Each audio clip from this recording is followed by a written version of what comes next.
O desejo de toda mulher. Um guia para cada esposo sobre como conquistar o coração de sua esposa.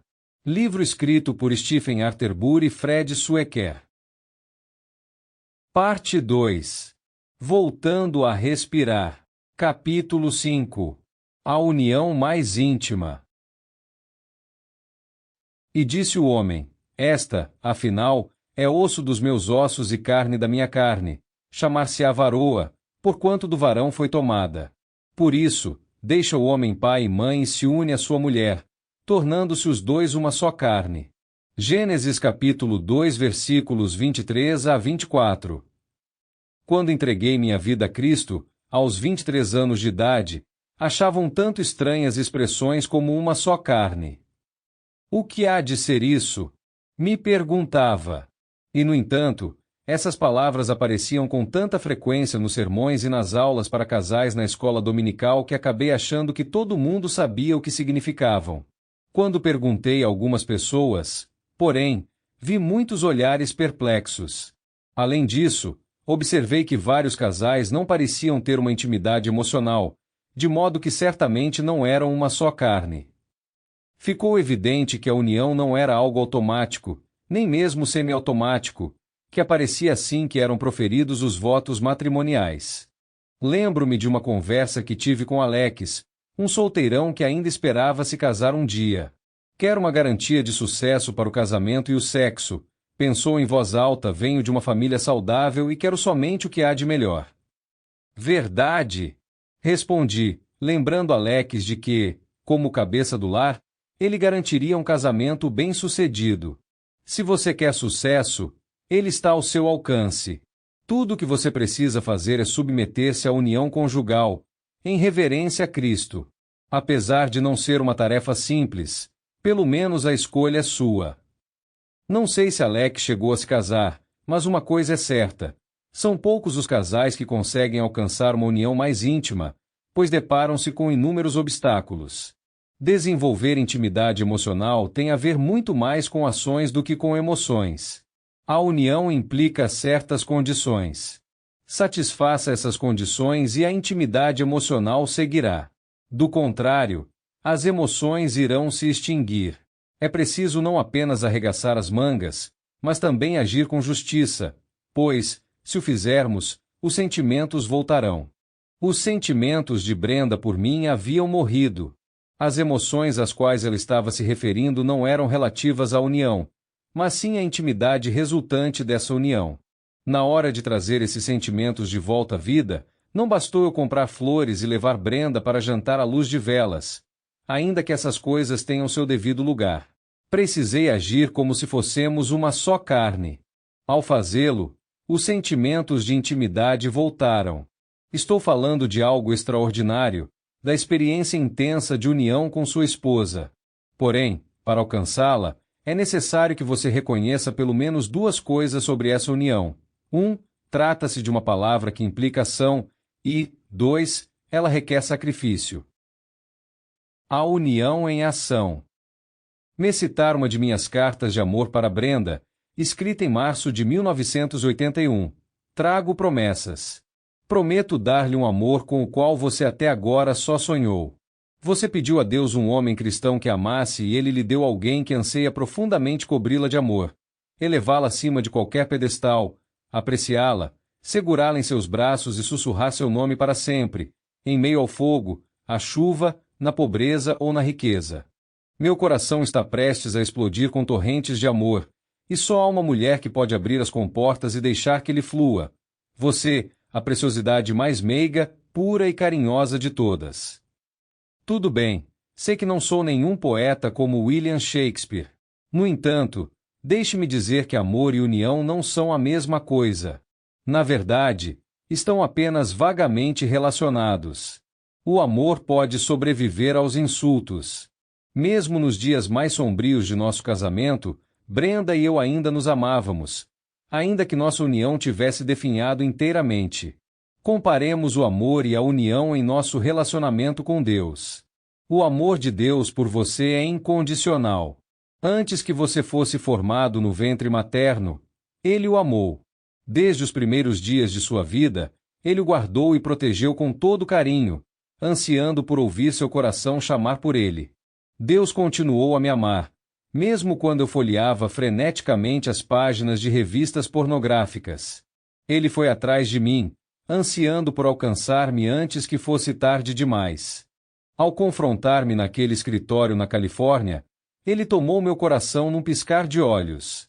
Apesar de saber que não devia, ainda assim entreguei-me aos prazeres de pecados sexuais por mais algum tempo e, no entanto, o amor de Deus jamais se abalou. Você também é a pupila dos olhos do Senhor. O amor dele por você não tem limites. Seu serviço não pode aumentar o amor de Deus por você, assim como seus pecados não são capazes de diminuí-lo. O mesmo não acontece com a união. A união tem suas cláusulas, não é incondicional e requer ação. Apesar de Deus amar a todos igualmente e não desejar que uma só pessoa pereça, ele tem mais intimidade com uns do que com outros. O Senhor falava com Moisés cara a cara, como quem fala com um amigo. Deus andou com Enoque. Quando anjos visitavam Daniel, chamavam-no de homem muito amado pelo Senhor, e Deus chamou Davi de homem segundo o seu coração. Pense em seus filhos. É claro que você ama todos eles, mas tem mais intimidade com alguns deles. Com qual de seus filhos você se sente um? Provavelmente com aquele que caminha e conversa com você, aquele que obedece. Houve um tempo em que o ser humano desfrutava perfeita união com Deus no Éden. Deus andava com Adão e Eva todas as tardes. O que aconteceu? Eles pecaram. Eva não contentou-se em estar unida a Deus e quis ser Deus. Ela desobedeceu e depois convenceu Adão a fazer o mesmo, dando cabo da união deles com o Criador. A união tem suas condições. É possível resgatar a união com Deus? Sim, mas só de acordo com as condições de Deus, por meio da salvação. Esta, por sua vez, ocorre em dois níveis. Em seu sentido mais fundamental, a união com Deus ocorre num único momento. Quando você se entrega a Cristo, torna-se um com Deus. No entanto, num outro sentido, essa união não acontece de uma só vez. A união com Cristo ocorre ao longo do tempo. Ao desenvolvermos a salvação por meio da santificação, leiamos Efésios capítulo 2, versículo 12. Naquela época vocês estavam sem Cristo, separados da comunidade de Israel, sendo estrangeiros quanto às alianças da promessa, sem esperança e sem Deus no mundo. Tornamo-nos semelhantes a Ele. Nesse sentido, a salvação simplesmente nos oferece a oportunidade de sermos um com Cristo. Sabemos por experiência própria que nem a união com Cristo e nem a união com nossas esposas são automáticas. Nossa salvação expressa-se num processo contínuo de crescimento espiritual, no qual estamos envolvidos ativamente. Considere, por exemplo, a pureza sexual. Num só momento a salvação nos libertou para sermos sexualmente puros. Porém, num outro sentido, a salvação nos deu apenas a oportunidade de sermos sexualmente puros. Ainda é necessário escolhermos a união com Cristo. Pois está é a vontade de Deus, a vossa santificação, que vos abstenhais da prostituição e imoralidade. Primeira carta aos Tessalonicenses capítulo 4, versículo 3. Assim, a união é um ato e ainda que os sentimentos de intimidade originem-se na união, esta não é um sentimento em si. Trata-se de um estado do ser. Sentir remorso por meus pecados sexuais não me levou à união com Cristo. Pregar contra os pecados sexuais não me levou à união com Cristo. Tornei-me um com o Senhor quando passei a andar em pureza. Se cultivo a pureza sexual, nesse sentido Jesus e eu somos um. Do contrário, estamos separados. Muitos homens revestem sua vida com a linguagem e os costumes da cultura cristã. Contentam-se apenas com a salvação e evitam o trabalho exaustivo necessário para alcançar a união com Cristo. Assim, cantam no coral pela manhã e à noite batem na mulher. Defendem a santidade do casamento durante o dia e se esbaldam no sexo virtual da internet durante a noite. De dia, destroem o lar com seu abuso verbal e à noite, servem na posição de diáconos. Cultivam uma aparência exterior cristã, mas recusam-se a satisfazer as condições da união. É Cristo quem determina essas condições, ou, Mais precisamente, é a essência de Cristo. O que vem a ser isso? Sua santidade. O termo usado no original hebraico para santidade transmite um conceito muito mais amplo do que apenas a ausência de pecado. Abrange a essência plena de Cristo, a beleza e a maravilha incomparáveis de Deus, uma beleza tão admirável que, dia e noite, 4 seres celestiais clamam continuamente Santo, Santo, Santo é o Senhor Deus Todo-Poderoso. A santidade consiste em fazer da essência de Cristo a nossa essência em termos práticos. Submissão à santidade é submissão à união. Quando ligamos nosso computador e nos masturbamos na frente de amantes despidos e anônimos que aparecem na tela, estamos ultrajando a essência de Cristo. Pecamos contra Ele e nos distanciamos dele. Quando optamos pela pureza sexual e andamos na luz, somos um com essa parte de sua essência. Para o Senhor, a ação é crucial. Aquele que tem os meus mandamentos e os guarda, esse é o que me ama. E aquele que me ama será amado por meu Pai, e eu também o amarei e me manifestarei a ele. João capítulo 14, versículo 21. Quando dizemos ser cristãos, mas não agimos de acordo, Jesus se opõe com indignação.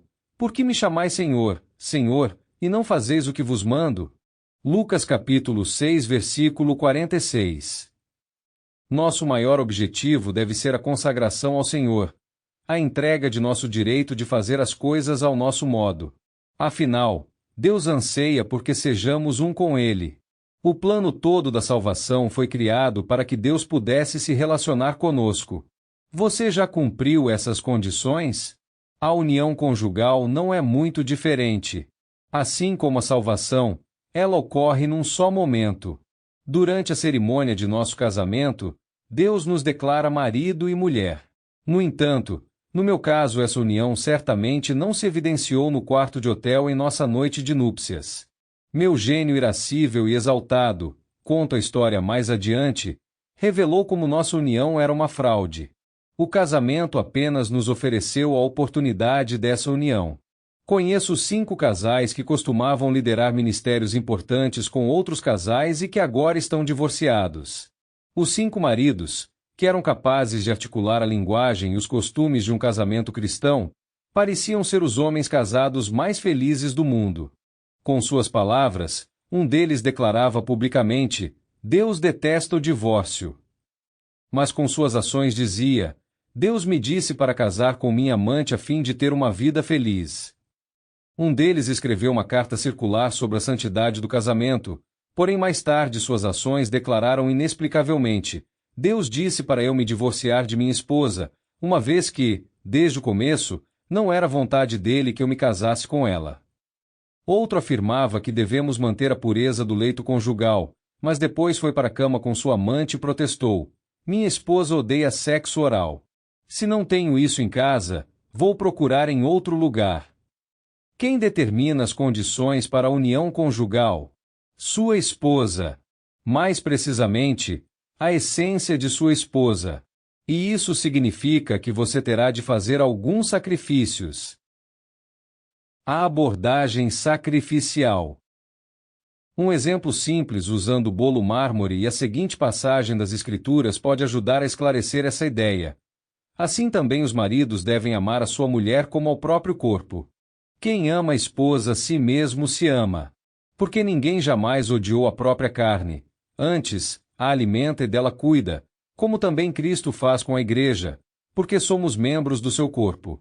Eis porque deixará o homem a seu pai e a sua mãe e se unirá à sua mulher, e se tornarão os dois uma só carne. Efésios capítulo 5 versículos 28 a 31. A união não se encontra no sentimento de amar nossa esposa como a nós mesmos, mas sim no ato de amá-la como a nós mesmos. Deixe-me usar o conhecido bolo mármore como ilustração para ajudar a visualizar essa união. Deus diz que marido e mulher devem ser uma só carne. Pense no noivo como um bolo só de chocolate e na noiva como um bolo só de baunilha. Pelo casamento, os dois se transformam num único bolo marmorizado. Apesar de ainda ser possível distinguir a cor diferente de cada um, encontram-se mesclados, compondo uma só massa. Numa fatia de bolo mármore, vemos claramente o papel da submissão masculina e da consequente união conjugal. De acordo com Efésios capítulo 5 versículo 23, o marido é o cabeça da mulher. O chocolate tem sabor mais forte, mas deve deixar espaço para a suavidade da baunilha. Na submissão masculina, o homem abre mão dos seus direitos como sabor predominante, para que os dons e a essência da esposa possam ser expressados com sua própria beleza e sabor distintos. Na submissão feminina, a esposa permite ao marido mesclar as duas cores e sabores do bolo, mas o marido deve permitir que a baunilha tenha seu lugar ao lado do chocolate com igual distinção. É nesse momento que entra em cena amar a esposa como a si mesmo. Ele deve amar a baunilha e deixar que haja lugar para ela tanto quanto ama o chocolate e reserva um lugar para ele. Adivinhe o que isso significa? Sacrifício, especialmente no sentido usado por Paulo ao falar de abrirmos mão de nossos direitos a fim de honrar as convicções pessoais e a essência de nossa esposa. É claro que, em se tratando de sacrifício, falar é fácil, o complicado é fazer. Descobri que abrir espaço para Brenda, a baunilha de nosso casamento, era algo extremamente difícil. Uma coisa era admitir, por exemplo, que o dom de discernimento de Brenda para relacionamentos era mais forte que o meu. Outra coisa bem diferente era permitir que esse dom influenciasse minhas decisões diárias. Foi preciso abrir espaço para a baunilha no meu bolo de chocolate, mas isso significou verdadeiros sacrifícios que tiveram implicações profundas em meu relacionamento com a família que me criou. Contudo, há coisas mais importantes do que exercer autoridade dentro do relacionamento conjugal. Uma delas, por exemplo, é cultivar a obra de união realizada por Deus em nosso casamento. Preocupar-se demais com questões relativamente triviais, mesmo aquelas mais dolorosas, é deixar de compreender a essência de um bom casamento. Isso porque amar nossa esposa como a nós mesmos não tem nada a ver com emoções. Ou você se sacrifica pela essência dela como faz por seu próprio ser interior, ou não. Ou você coloca baunilha em seu bolo, ou não. Se seu bolo é mesclado, então vocês dois são um. Se ele é todo de chocolate, então você não moveu uma palha sequer. Façamos um exercício para estabelecer metas que uso em meus cursos para noivos. Numa das aulas, peço que cada participante trabalhe em separado numa lista de seus 10 principais objetivos no casamento. Em seguida, peço aos alunos que peguem os 3 primeiros objetivos de sua lista e comparem com aquilo que seu noivo ou sua noiva escreveu. Rick e Kelly são caso típico. Rick: 1. Fazer de Deus o centro do nosso lar. 2. Consolidar uma carreira. 3. Guardar dinheiro para comprar uma casa. Kelly: 1. Deixar que Deus controle e governe nosso casamento. 2. Fazer da família a nossa prioridade. 3. Construir uma boa comunicação. O que significa para Rick amar a Kelly como a si mesmo? Significa que o segundo objetivo de Kelly deve ser tão importante para ele quanto seu segundo objetivo. Rick também deve garantir que a terceira meta de Kelly receberá tanto tempo e atenção quanto a sua. Assim é a união na prática. Encontrei Rick alguns anos depois. A essa altura, o jovem casal tinha uma filha de 2 anos de idade chamada Clara e o segundo filho estava a caminho. A segunda meta estabelecida por Rick havia sido consolidar sua carreira e ele estava chegando lá.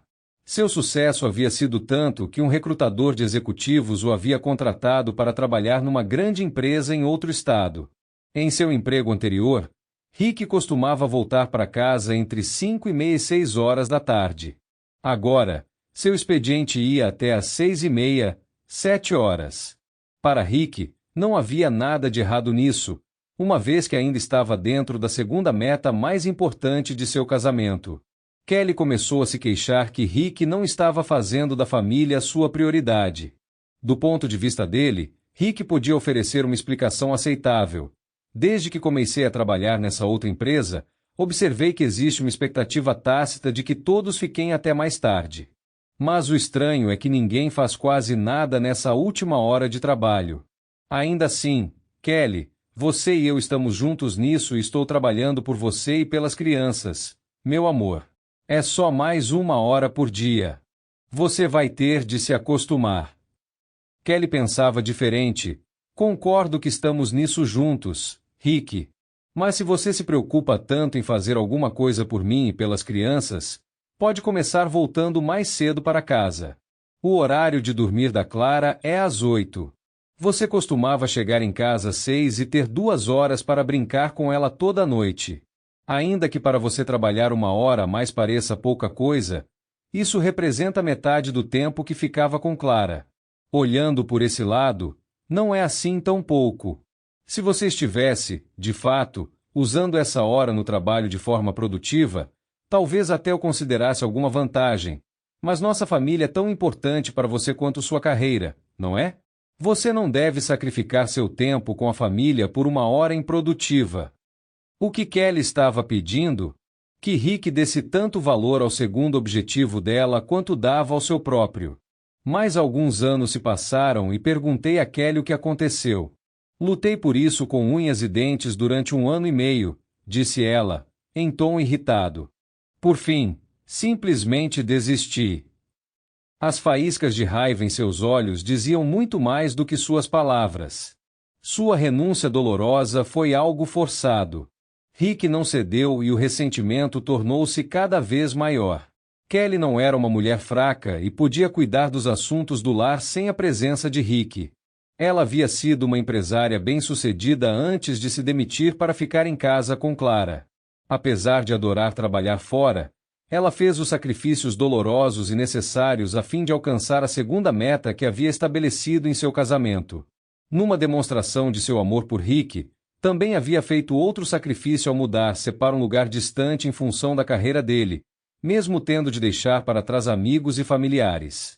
Será que Rick havia se sacrificado igualmente por ela? Não. Ele havia se recusado a fazer o sacrifício muito menor de voltar para casa 1 hora antes. Havia ousado até sugerir que Kelly não entendia que estavam juntos em seu relacionamento conjugal. Tenha santa paciência. O sacrifício de Kelly demonstrou claramente que ela sabia disso muito bem. Era Rick quem não estava entendendo. Foi uma situação que feriu Kelly profundamente, pois Rick havia passado por cima dela. Não há nada de emocional ou místico na ordem para amar nossa esposa como a nós mesmos. Se Rick resolvesse voltar para casa 1 hora antes, estaria amando sua esposa como a si mesmo e dando lugar para baunilha em seu bolo. Tudo se resume em ação e sacrifício. Você está perdido? Falemos um pouco mais sobre os objetivos da esposa, um mistério completo para muitos maridos. Nas palavras de uma esposa chamada Berenice, mesmo depois de eu ter explicado 1 milhão de vezes, meu marido continua não entendendo que a casa de uma mulher é um reflexo de seu ser interior. Acredito que ele não se importaria, talvez nem perceberia, se a gente morasse numa estrebaria.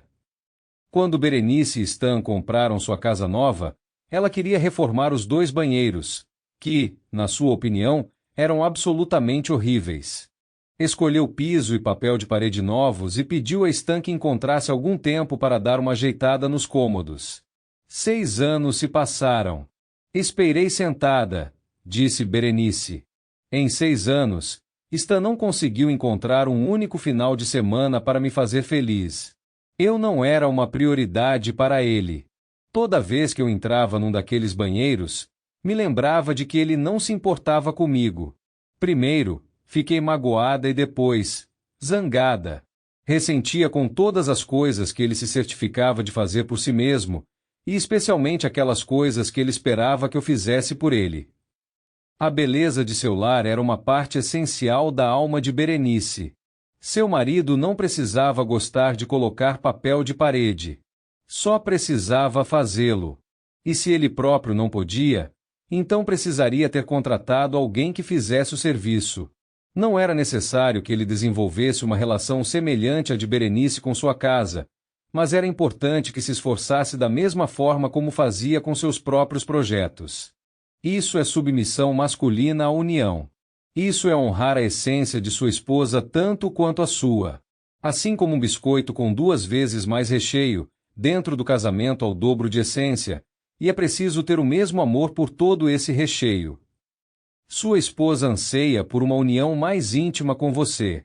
O grande propósito do casamento é que você seja um com ela e pelo fato de as mulheres terem sido criadas para se relacionar, Sua maior prioridade é que você honre a essência dela como a sua própria, vivendo com ela em submissão mútua. Esse é o desejo de toda mulher. Na primeira aula do curso de noivos, sempre pergunto: o que vocês esperam obter no casamento e que não teriam se permanecessem solteiros? Eis as respostas de algumas mulheres. Ana quer o companheirismo, poder compartilhar momentos de intimidade. Meu desejo é que, juntos, cultivemos um relacionamento com o Senhor e desenvolvamos laços profundos de amizade. Vitória, não sei explicar muito bem, mas quero uma parceria tanto emocional quanto física. Não tenho nenhuma amiga chegada há muito tempo. Quero ter esse tipo de amizade com Greg. Catherine, gostaria de ter laços fortes, que ninguém possa romper e que permaneçam firmes enquanto as coisas estejam indo bem ou não. Jennifer, quero companheirismo e alguém que esteja ao meu lado quando precisar. Quero ser feliz. Stacy, meu desejo é ter companheirismo e amor, minha própria torcida organizada. Quero alguém que me aceite como um todo, com minhas qualidades e defeitos, alguém com quem eu possa contar. Bem no começo de meu casamento, eu teria sofrido ao ler essa lista. Será que eu era a torcida organizada de Brenda? Não, na verdade parecia mais um torcedor bêbado, falando besteira e jogando lixo na cabeça dela. Eu a aceitava como um todo, amando tanto suas qualidades quanto seus defeitos? De forma alguma. A maioria de nós, maridos, não está pensando naquilo que sua esposa verdadeiramente deseja. Ela quer uma comunicação rica e laços que ninguém possa romper. Quer desabrochar no casamento. Quer que nossos olhos se encontrem e estabeleçam um diálogo cheio de significado. Entre em qualquer restaurante e observe os casais mais velhos. A maior parte escolhe uma mesa pequena num canto, pede uma refeição durante a qual não trocam uma palavra e seus olhos raramente se encontram. Ao passarem lentamente por você quando estiverem saindo, olhe nos olhos da esposa. É angustiante ver toda a frustração. Será que era esse o sonho de Deus para ela no casamento? Será que é o sonho dele para nós? Antes de se casar, os olhos de toda mulher têm um brilho de esperança e expectativa. A crueldade do casamento faz esse brilho desaparecer. Não fazia parte das expectativas de sua esposa que você passasse por cima dela. Antes do casamento, você parecia ser um homem bondoso e temente a Deus. Ela jamais sonhou que você a trataria dessa forma. Em nosso curso de noivos perguntamos às mulheres: o que mais a impressiona em seu noivo? Suas respostas são lindas. Denise, o que mais me impressiona é sua bondade e honestidade. Karen, ele é tão atencioso e me respeita. Pamela, fico impressionada com sua paciência. Mara, ele é cheio de compaixão. Amy, ele é tão carinhoso e sensível comigo. Jody, ele sempre me incentiva. Ruth, nunca vi um homem tão gentil. Deb, ele demonstra uma paciência incrível quando nos vemos num impasse. Diane, ele quer fazer o possível e o impossível para ser um bom marido. Será que daqui a 10 anos essas mesmas mulheres vão dizer que foram enganadas pelo marido? O que mais impressionou sua esposa sobre você antes do casamento? Você ainda causa essa mesma impressão? Ainda é a torcida organizada dela? Ainda mostra paciência em meio aos impasses? É atencioso e respeitoso o suficiente para se submeter à união conjugal? Bondade, paciência, respeito, honestidade e compaixão são todos elementos necessários para a submissão masculina. Talvez no passado sua esposa visse essas qualidades em você. Não passavam de miragens? Sua alma costumava parecer um poço de água fresca no meio da terra seca e sedenta em que ela vivia e ela mergulhou de cabeça no casamento, confiando plenamente. Será que encontrou companheirismo ou acabou ficando com a boca cheia de areia? Considere a carta a seguir que recebi de uma leitora de A Batalha de Todo Homem. As coisas não andam muito bem no meu casamento. Estou tão zangada com meu marido por tantos motivos que nem sei o que fazer com tudo isso. Parece que finalmente chegamos ao limite e as comportas se abriram de vez. Sinto como se a vida tivesse sido sugada de dentro de mim e não sei o que fazer. Posso olhar para ele e não sentir absolutamente coisa alguma. Ou então, sentir uma irritação tão grande que dá vontade de gritar. Ele não encara nem se esforça para resolver nada que seja difícil.